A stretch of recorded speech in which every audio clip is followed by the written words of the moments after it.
I'm Robby Slaughter, and I run Slaughter Development. We are a productivity and workflow consulting company. So we help other organizations and individuals become more productive, more efficient, more satisfied, mostly through on-site consulting and services. There's 4 of us in the company, so we're pretty small. We've been around for almost 10 years, although most of the growth has been in recent years, which has been good. So when you get to a place where you are looking to hire an employee, you've Mhm. done it at least 3 times. Mm-hmm. Where do you go to find qualified candidates? Well, these days, my strategy is that I go and find people who I wish I could hire, that I can't hire for a couple of reasons. One, they already love what they do for some other employer, and I know I can't hire them. And I say to them, I wish I could hire you because I know you well enough and I wish you would come work for us, but I know you can't. I'm not going to pressure you. Who is the person that you know that you really respect?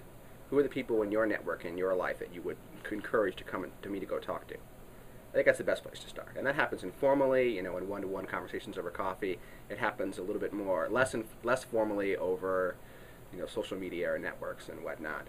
And, certainly it happens to some degree when people apply for jobs if you put a post up on Monster or Craigslist or whatever, because hopefully you'll be able to find out who they are through LinkedIn or through, internet searches and whatnot.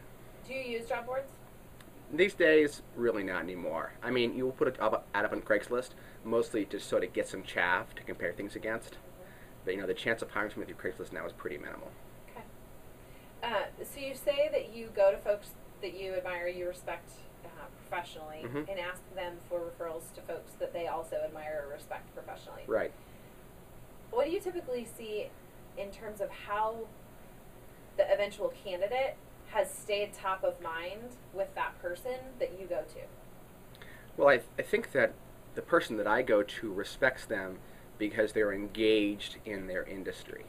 And so I'm looking for someone to do marketing, then I say, oh yeah, I know them because they're part of the local marketing group, or I know them because they're always active in this program that I'm in, or they're always promoting this event for their personal charity that they're involved with. They're active in a way which represents their interest in the topic. And so they're impressed with that person because they genuinely show passion for their area of focus. Okay, good. When you get this pool of candidates, how do you make a decision as to who to hire? Or, I'm sorry, to who to interview? Well, there's a couple of gating things. It's important to have a lot of candidates. And the reason it's important to have a lot of candidates is it kind of gives you more perspective. If you're looking at 1 or 2 people, you're not making a good judgment. You want to be looking at 20, 30, maybe 100 people, at least in your first pass. Now, the first thing I do is I give everybody a really easy assignment. Like, give me a resume and a cover letter and the name of your favorite band. Something stupid like that. Because about 80% of candidates cannot follow instructions. And that sounds insane to say, but they can't provide all 3 of those pieces of information. They'll leave something off.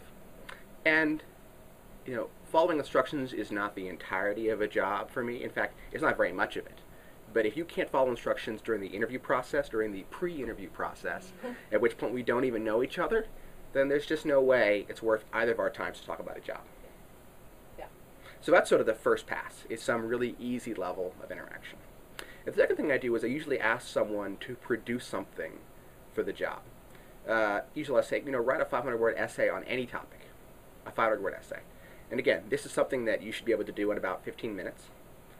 I don't care what the topic is. Do you ask them to do it on site? Sometimes I do it on site. Okay. Usually if they're here for an interview, and if they're off site, I start writing another topic, and then I'll plug it into a search engine to see if they stole it from the web somewhere, which a lot of people do, Yeah. which again I reject them for because they're dishonest and can't follow instructions. Right. And then I'll read that essay. And again, I'm not looking for, the next great American novelist. Right. I'm looking for, can you string a coherent thought together? All right? Do you deserve to have passed our public education system? Yeah. Which, again, you'd be surprised how many people just simply can't do that. Right. And what's the call for coherent writing in the positions that you have? Well, I would argue that there is no professional role in our modern workforce that doesn't require the ability to communicate effectively with the written word. This just doesn't exist. It doesn't matter whether you're a doctor, or you're a lawyer, or you're an account executive, or you're working PR, or you're a teacher. It doesn't matter. There is no professional job in which you don't have to communicate effectively through the written word. And so if you can't do that, then I'm interested in someone who can. Yep. Fair enough. Okay. So then you've interviewed folks. Mm-hmm. What are some deal breakers for you? Well, I think there are a couple of things that are deal breakers. One is that people don't seem to have done any homework. If you don't know anything about what we do, if you haven't been to our website, if you haven't read any of the material we've provided, then that's really frustrating, because it tells me that you're not really interested in an opportunity, you just want a paycheck. Okay, let me ask you a question about that. So I know you personally in your organization active on Twitter. Mm-hmm. You have Facebook engagement. You have LinkedIn Mm-hmm. profiles. How important is it for a candidate to know that information about you? I would say they should know something. It doesn't need to be specifically any one network or area. But one of the first questions I ask a candidate is, as I say, have you had the chance to learn much about what we do? And the reason I ask that question is because they had better have say, yes, I've learned something about what you do, and this is what I believe you do. And the answer they give doesn't even have to be correct, because they could have a misconception about what we do, Sure. and that's really our field marketing, Yeah. not so much their poor conception. But if they don't have an answer, says, well, I don't really know what you do, I'm just interested in the job, then I got to figure out a way to kick you out of the door, because we're wasting the everyone's time if you haven't made no effort to find out who we are. So biggest deal breaker for you is someone who is not prepared to sit down and have a conversation with you about the job that you have to offer. Right. So that's probably the biggest deal breaker. I think the second biggest deal breaker is someone who is not interested in having a genuine conversation. In an interview, we're having an interview right now, and you're interviewing me, which means I'm doing most of the talking. Right. And so if you're applying for a job at the company, I would expect you to do most of the talking. Mm-hmm. So if you don't do more than 50% of the talking, that's a bad sign. So there is a misconception out there that, I believe it's a misconception, that when someone is interviewing, they've sort of turned the table. They have the interviewer locked into them, buying them, so Mm-hmm. to speak, when the interviewer starts doing all the talking. Mm-hmm. Yeah, that's a good technique for sales, but it's a bad technique for hiring. If you're selling a product or a service and your customer is doing all the talking, that's powerful, because it means they're engaged and they want to share with you. But if you're a candidate applying for a job, the situation is different, because really you're talking about how our personality is going to mesh, how they can provide skills and ability to your organization. And so you need to be explaining what you're going to do. So you mentioned personality. Mm-hmm. How much do you really want to know about me as a candidate? That's a good question. There's a book by Keith Ferrazzi, Never Eat Alone. Mm-hmm. And in this book, he talks about sort of the myth of the idea that we should have a separate professional and personal life. And in some respects, I sort of admire that idea that, we really are one person. We're not two separate people. You're not a mom 50% of the time, and then a business owner 50% of the time. You're both all the time. Right. And so in some respects, it's sort of admirable to recognize who we really are.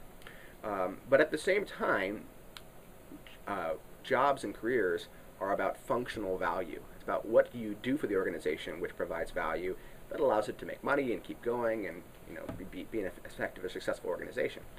And so while all those aspects of your character inform you and they're part of who you are, and they may affect your job performance, they may affect what you're interested in, and that's valuable, I don't want them to become a driver for our interaction. And so I like to tell people, I say, if you need to miss work, for example, I want to know you well enough to know that I can trust that you need to miss work for a reasonable reason.